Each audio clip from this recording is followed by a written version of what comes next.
سلام، اجي نفصلو انا وياك هاد القب بكل سهوله.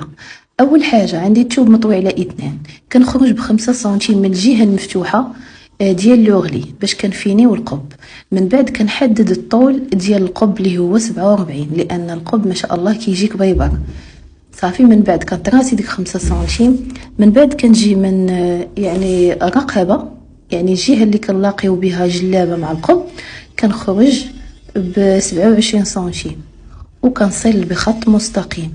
من بعد من هذيك النقطه ديال 27 كنطلع ب9 سنتيم، ومن الجهه المغلقه اللي كتجي طايحه لينا على الظهر ديالنا غادا ندير فيها 34.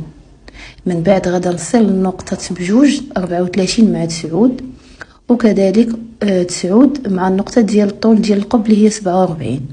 من بعد غادا ندير خط مائل وغادا نقسمه الى 2 ونعاود نقسم الى 2.